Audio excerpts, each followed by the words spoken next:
I paid thousands of dollars in courses to learn what you're basically teaching on your podcast for free. What you're putting out there is so valuable. So, I just really want to acknowledge you, and I definitely send everyone to your podcast. You were virtually one of the first mentors that I looked up to and started following. You're always one step ahead of the game. So I just wanted to give you kudos and props for that, because lots of people are watching, lots of people are learning from it. Tucker and the whole TTM crew, Dan and Chris, thanks so much for your support. I love what you guys do, and a huge, huge fan. Having this support's huge. So I'm grateful for that.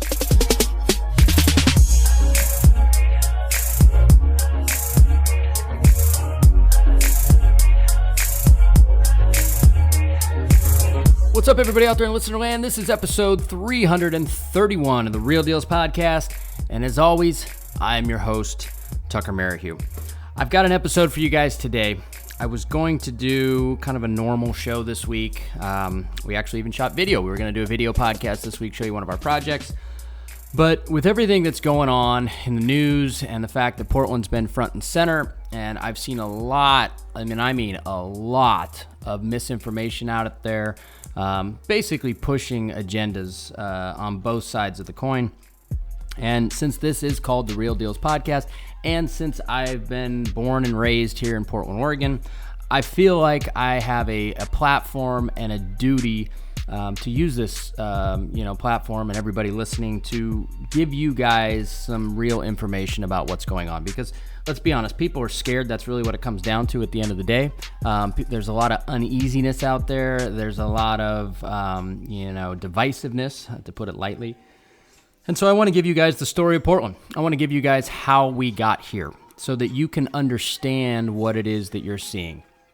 And if you understand it, then maybe and hopefully it won't happen in your city. And of course, I'm going to relate it to real estate and running businesses, because at the end of the day, this is a real estate business podcast, and it is definitely affecting the way that we are doing business and many other people as well around here. So that's what I'm going to talk about this week. I don't have a whole lot of other stuff. I think this is front and center with the world right now, and I think that hopefully you guys will get something out of this, and you'll at least understand things a little better when you see news headlines come across. All right, Real Dealz podcast listeners, I want to talk quickly about our show's sponsor, Iron Bridge Lending. If you guys have not reached out to Iron Bridge already to talk to them about funding some of your upcoming flip projects, I highly encourage you to do so. I've known the owner of Iron Bridge for a very long time. I personally borrowed millions of dollars from them over the years to do a number of different projects, and I can say without a doubt, they are the best hard money lending company I have ever come across, and that is the reason why they are the sole sponsor of this show. I've had a lot of other companies reach out to me and want to sponsor this show, but I just won't do it. I feel like I need to be genuine in who we have sponsoring the show, and it needs to be somebody that I've personally done a ton of business with. So I personally vouch for their ability to be the best, hands down, in the world of hard money lending. You won't find better programs, you won't find better terms, and they're lending or will be lending in over 20 states. So chances are, if you're hearing this in whatever state you're in, it's definitely worth it to check out their website, reach out to them, see if they're lending in your state, and if they are, I would absolutely encourage you to do business with them. Another very cool thing to note is that they have a program for most rehabs where you can actually borrow up to 90% of the purchase price. Now, this is given the fact that you are actually buying a deal, which if you're listening to the show, that means you probably are. But if you have an actual deal on the table, they'll fund up to 90% of your purchase price, and they'll even give you rehab funds on top of that, which means that it only takes 10% down to get into a project, which is unbelievable in the hard money world. So do yourself a favor, reach out to Iron Bridge Lending, have a conversation with them, see if they're a good fit for you and for your next project. I can guarantee you that you'll be happy that you did. Now, I started kind of putting some information out there about this. I did a Facebook post earlier in the week. Many of you guys probably saw. I wanted to kind of break down what's going on here, right? How did we get here? And ultimately, I don't know exactly how we get out of this because it's going to depend a lot on our local leaders.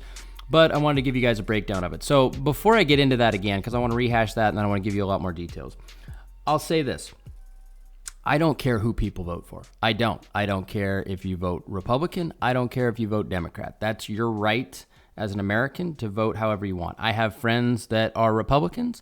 I have friends that are Democrats. And you know what? I feel like it's okay to disagree on things because ultimately I think that even, those friends that are on one side of the fence or the other, there's a lot of things that we mutually agree on. There's only a few things that we don't.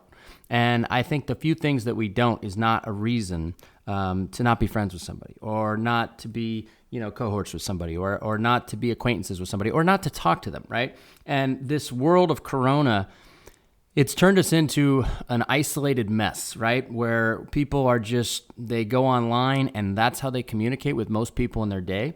And they talk to people in a way that they would never talk to people face to face. I saw a meme out there where it was like Mike Tyson was saying, people talk to others on social media with zero respect because they've lost the feeling of what it's like to get punched in the face when you disrespect people, right? That's a little intense, but at the same time, it's true. The keyboard warriors are out in full effect. Social media has done some good. Obviously, I've connected with a lot of you guys on social, but it's done a lot of bad too. It's allowed a lot of voices that, in my opinion and in many opinions, shouldn't have a platform, but now they do. And that kind of fuels craziness, and that kind of fuels ideas, and that then can turn into a giant shit mess sometimes. And right now in Portland, that's what we have. So I think that's important to say before I get into it because, I don't care how people vote. As long as you have, your strong convictions and you believe in the stance and you actually practice what you preach, then fine. So be it. It's a free country and you're entitled to believe what you want. And quite honestly, I'm actually... It intrigues me to hear other sides of opinions, to see why people have a difference in opinion, why they believe what they do. I'm kind of an information junkie in that regard. I like to know what their vantage point is and why they have that perspective. And so I'm going to try and give you an unbiased, story of what's going on in Portland. Of course, I've lived here. Of course, I've had a business that was on the edge of downtown for the last 15 years, which I no longer do. So, of course, I'm going to be a little biased because I've seen this great city become much less than that in a very short amount of time. And it's disturbing and it's upsetting. And then it's now being used as a political pawn in a much bigger game. And that is even more upsetting. So let me give you a breakdown of where Portland was, right? And where we were, give you a frame where my business was and what we've been doing. Now, many of you guys have listened to the show for a long time. You've heard a lot of the stories that I've told. Of course, we have a lot of crazy people in Portland. There's no question Portland is the mantra for Portland, or the saying is keep Portland weird, right? Well, it's that way for a reason. They made a show called Portlandia for a reason. There are a lot of very eclectically strange folks in Portland. And so it seems like a lot of those people kind of come here. It's a safe haven for them to be extremely eclectic and extremely bizarre and be accepted in the community, specifically downtown. And that's fine. There's nothing wrong with that. But that is Portland, and no question. And so I opened my office for my mortgage company, which ultimately turned into the development company in 2006, right on the edge of Southwest Portland and downtown Portland, in an area called John's Landing, where I still own property to this day, by the way. And when I opened it then, it was a much better area than it is now, which is odd, right? Because most urban areas have gentrified, they've improved, and a lot of Portland has, don't get me wrong. But where this area has not improved is the fact that we have a lot more crime. We have a lot more homelessness. We have a lot more issues. I can't leave anything outside my business when I had the office there. If it did, it was gone. Every morning when I came in, there's either tweakers in my dumpster, there's people walking around in our back parking lot, howling at the moon as you can barely see it, still in the morning hours. High as a kite, bleeding all over because they've been scratching their face off, very antagonistic and just angry.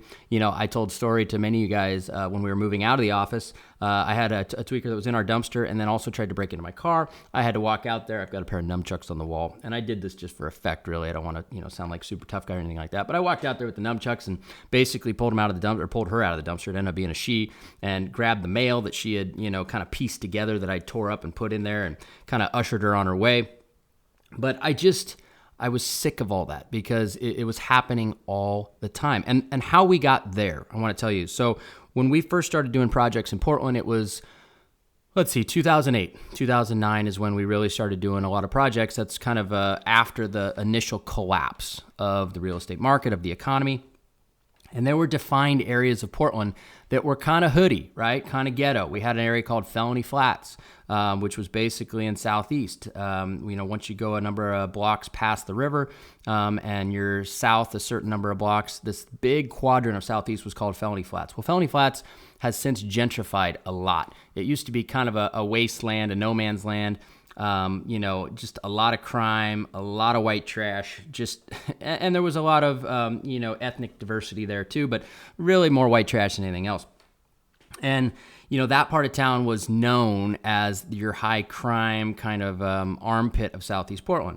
And then you had some areas of, North Portland, Northeast Portland that were historically very black neighborhoods, and that was just the way it was. That was Portland in a nutshell. And over the last, let's say from 2008, 9 to 2015, 16, those areas started to gentrify, and they started to gentrify very quickly. Now, they had started previously a little bit, but that was really the run-up. And so you saw those areas get bought out. Real estate prices went through the roof in those areas. New construction, redevelopment started occurring. All kinds of stuff that really changed the face of those neighborhoods. Commercial construction happened. New grocery stores, Trader Joe's, Zoo Pans, things like that, really changed the face of those neighborhoods. And they began to become much more valuable. And, in a lot of eyes, they gentrified, and the type of housing that was provided there, the overall look of them changed dramatically. Now, some people like that, some people hate that, but that's the truth of what happened. And so you had these areas that were historically, higher crime type areas in Portland that now have gentrified in their lower crime type areas, but they were isolated, and that was just the way Portland was. Now, there was crime elsewhere. I don't want to, pretend like that wasn't the case, but those were the known areas that, potentially had more crime or just were more questionable from an outside perspective, right? Well, those areas cleaned up rather quickly. Now, there's still, some questionableness in Southeast and whatnot, but, for the most part, they've gentrified almost fully through. New construction happens virtually everywhere in all parts of those areas now because price points have come up to a point that it allows for that. But my point was there were only a couple parts of Portland that were like, well, it's a little questionable, right? If you got a project in there, you're probably not going to push value. You're not going to be able to hit a high number because they just were looked at as, I don't know. But that changed, and it changed very quickly. But now those areas are as desirable as any part of Portland. There's nothing that would prevent, well, a little bit that prevents people from buying in there. But overall, you wouldn't look at those areas and say they're dramatically worse or better than any other part of Portland.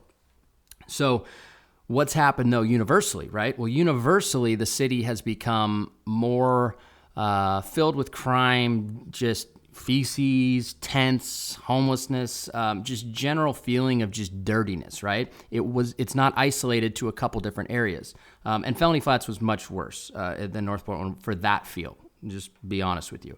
And so, it was kind of isolated to that area of Felony Flats for the most part, that feeling of dirtiness, right? But now it's not. Now it's across the entire city, even in areas with much higher priced housing. And this started happening in about 2015, 16. And it started happening, and this is where it gets to the root of the problem, and I'll get to what's going on right now. But we had a mayor, right? And so the mayor in our city is also in charge of the police bureau, right? They basically call the shots. They're the head honcho for the Portland Police Department. They set policy. They support the officers when they do something, or they don't, right? And that dictates what the officers do and don't do. So in 2016, our current mayor at that time was Charlie Hales, which, by the way, hated redevelopment. And he was making it very difficult for people to redevelop Portland because he had his own nice house in a place called Eastmoreland, but he didn't want anybody else to redevelop kind of bigger lots with older, smaller, crappier houses and build new homes there. He was trying to make it very, very difficult. So he was not a development-friendly, business-friendly mayor. And he only did one term. He didn't even run for re-election because he made such a mess while he was in office. Now, prior to him, we had an individual that had a relationship with an underage boy prior to getting into office, which is insane. But he won in Portland, and this goes back to Keep Portland Weird. He won because his name was Sam Adams, and that's the name of a beer, and most people voted here because they were familiar with the name of a beer. and they didn't care about anything else.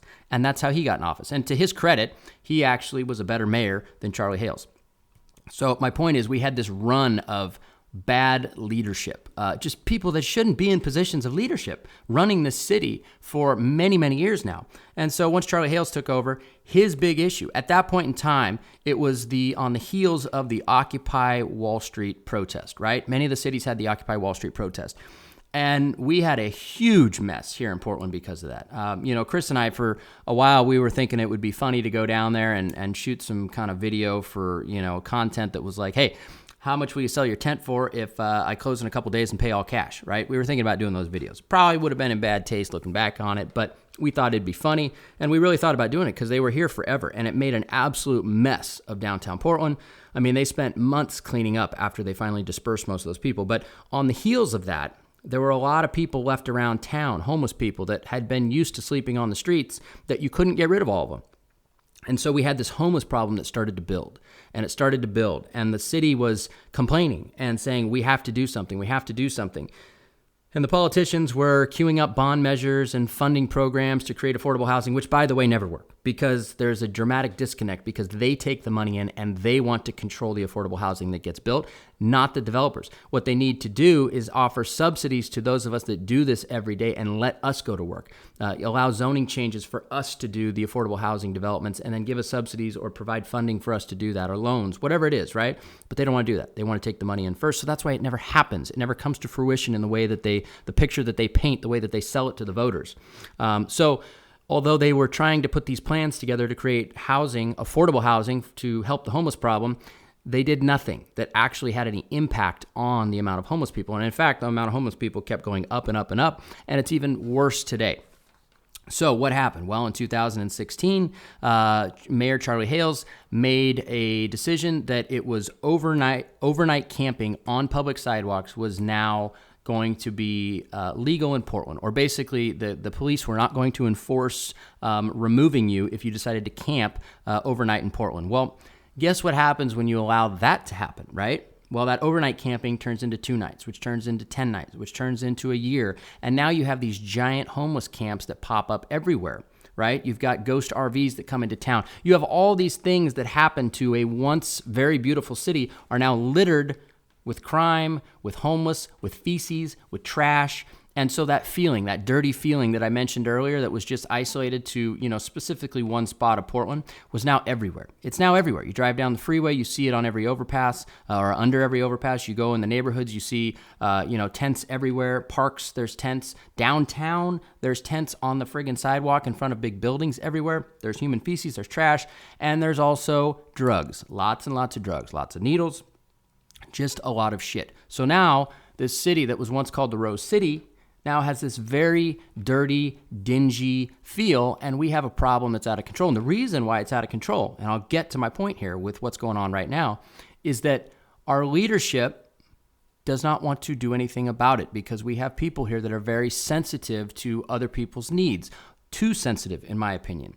And so they don't want to upset their constituency. They don't want to upset their voter base. And because of that, they ask for bond measures, and they want to create affordable housing projects, and they want to do all the patty cake stuff that really doesn't upset anybody, and it sounds great on paper, but nothing ever happens, right?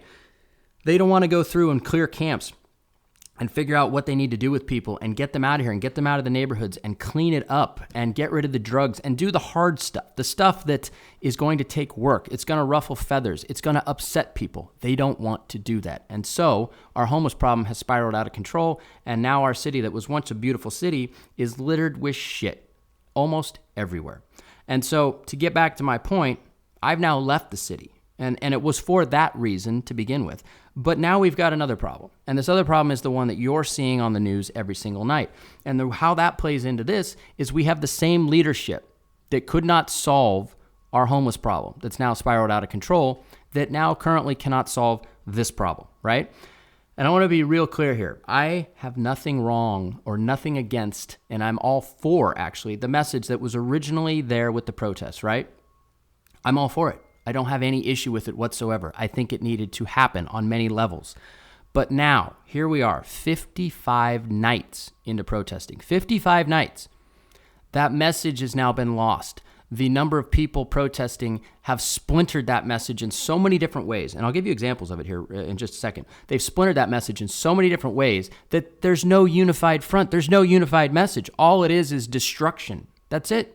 That's it. And an overarching message of abolish the police. That's the common ground. Other than that, it's really just a splintered message of people that are angry about this thing and angry about that thing. And it's not unified. And nothing will get accomplished when a message is that splintered. It will not. But yet they keep showing up and they keep rioting and they keep causing damage. And there's plenty of business owners. I know plenty. Builders too, by the way, because this is a real estate podcast, that are done. They're done with Portland. They were almost done with it because of the homeless problem, and now they're completely done with it because of our lack of leadership on this front, because you've got businesses that are just getting trashed on a nightly basis, or you have businesses that are in the surrounding areas where there's not only homeless, but there's constant protests and unrest.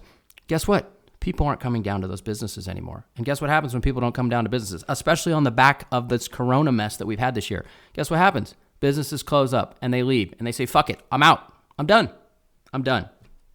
And I can't tell you how many people I know that are in that position. I can't tell you how many people I know that live in Portland and they're like, I'm out. I can't tell you how many people that have rental property in Portland that say, I'm out, I'm done. And guess what? I'm one of those people. I'm just about done too. I own a rental property right down from our old office in Johns Landing. And, once this lease is done, I'm done. I'm just done with Portland. And so the point is that we have really, really poor leadership that is not solving these problems. And so to further that, and this is the headlines that you guys have been seeing, right? The feds are coming to Portland. The Gestapo's coming to Portland. You're seeing all these headlines. There's one here actually that I want to pull up. I took some photos of my Facebook feed this morning just so that you guys can kind of see this. There's a picture here that says, nothing can justify the attack on Portland, right? The Trump's Gestapo's here. And the picture for the article is a guy that's getting shoved away from the federal courthouse building. And the whole idea, the picture is to say that the feds are manhandling this guy and they're doing things that they shouldn't be doing with tear gas in the background. Well, the picture is right up next to the federal courthouse building that they had fenced off because every night they try and burn it down. And this guy, probably late in the evening, is up near the federal courthouse building inside the area that they had fenced off, but the protesters tore down the fence. What do you think they're going to do? You're up against this building that they continually try and burn down, and you tore the fence down this night, and they took this picture, but it looks great on social media, right? It looks great to further a political agenda, but what in the hell is that guy doing there at 10 at night, 2 in the morning, whatever it is, up against a federal asset, a building that they continually is a target to be burned down? What are they supposed to feel, right? Last night, our mayor went out there. Our mayor was in the crowd with everybody last night. And he was talking to people and he was hearing people, which is good, okay? He should be. He should be a leader. He should be out there. But while he's talking to people on one side of the federal courthouse, they're trying to burn it down on the other. There's a giant fire going on the other side while he's sitting there talking to people. And he was talking, there's one guy, I should put this up. There's one guy that he spent time talking to, trying to, pander to his constituency. This guy says he's been arrested 5 times for protesting over the course of the last 50 days. 5 times, which means, God, I wonder what he could have done to get arrested 5 times. And he was bitching and moaning about how he didn't get his phone back when he got arrested. And our mayor said, I feel bad for you. I'll help you. Here's my cell phone number. And I actually have a picture of him standing right next to this guy, by the way, with no mask on, right? Talking to him, touching his cell phone, typing in his phone number, his cell phone number. And then he says, hey, could you please not share this with anybody? That's the kind of leader that we have in our city, right? That's the kind of leader we have in our city. It's insane. It's insane. And then on top of that, he's in charge of the police bureau, right? And so I'll tell you this, they've been rioting for 55 days. The feds have been here for a little less than a week, and they came in after the last big protest happened in Northport, and they tried to burn down the police precinct. They tried to burn it down, right?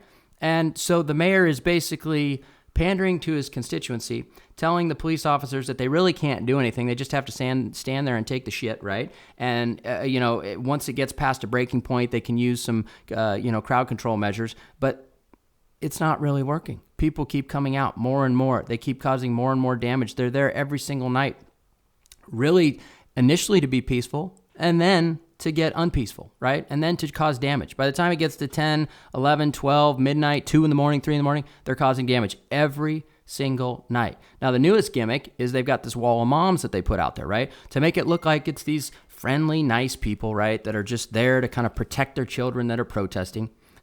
It's a complete sham. They were there. They're there for a reason, so that you, outside of Portland, look at it and go, it's these really nice protesters, and the Fed Gestapos are here, and they're hurting these people and shooting tear gas at them, and they're not doing anything. It's complete and utter crap. It is. And so, I'm not saying that Feds going into every city is the right thing, but I'm telling you this. I'm telling you that our city is out of control.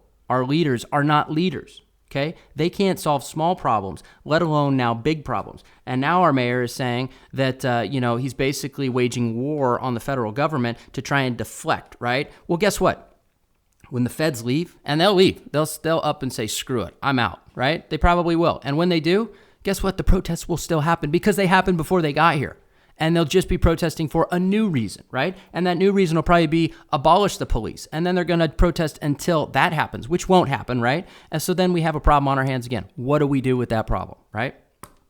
The other issue we have is our city council person, one of them, a gal that's been very, very vocal. She came out yesterday and said that the local police are having people go into groups of peaceful protesters and incite violence to then create upheaval and unrest, so that then the police can use crowd dispersing mechanisms or crowd control mechanisms on them, right? Basically inciting civil war, saying that the police are behind all this, which was complete bullshit.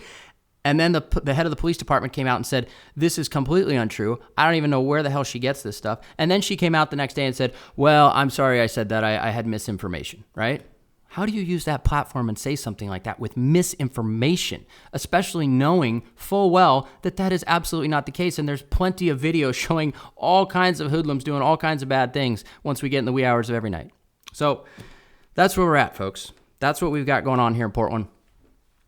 I don't care how you vote. I don't care who you support politically, but I do care about this, right? Think about this. Think about who is leading your city. Who are you voting for? Are you voting for a leader, a true leader? And if they happen to be Democrats, so be it. If they happen to be Republicans, so be it. But are they a true leader? Or are they just a politician that will pander and pander and pander and never take a hardline stance on anything?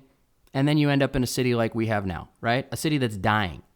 A city that is declining. It's not rising, right, in terms of desirability. And so real estate wise, here's what we have to think about. We're not doing projects in Portland anymore. We're done for a variety of reasons, but we're afraid that at a certain point there will be a mass exodus of Portland, not only from business owners, which are happening now, but also from homeowners, right? And desirability to live here with all of the crap that people have to deal with at a certain price point. So we're done. We are done in Portland. So it's not to say you can't flip houses and build houses in Portland, but we personally are done. We just feel like we've paid enough taxes. We've done enough for the city that now is doing nothing in return for us, at least on the leadership front. And so we're done. And there's a lot of other people as well. So that's this week's show, guys. Not meant to get political, but I wanted to fill you in on what really is going on here in Portland, because you're going to see a lot of headlines. You're going to see a lot of people saying a lot of things. And, now you've got, my perspective, which, it's my perspective, of course, but I've been here virtually all my life, and I've been a business owner here. I've contributed to the community in many, many ways. We've improved the community year in and year out. We provide jobs here. And so, a lot of these people protesting, they won't be here to pick up the pieces and build the city back up. All they want to do is tear it down. They're not leaders. They're not builders. They're just people that tear it down. And so who's going to be left to clean it up? That's the question that I have for you. All right, guys, that's this week's Real Dealz podcast. I hope you got something out of it. It's not meant to be political, but it is meant to kind of open your eyes to what's going on here, and hopefully it can prevent things like this from happening in other cities around the country. All right, I got a great show next week. We'll be back to real estate. I'll see you guys then. Peace.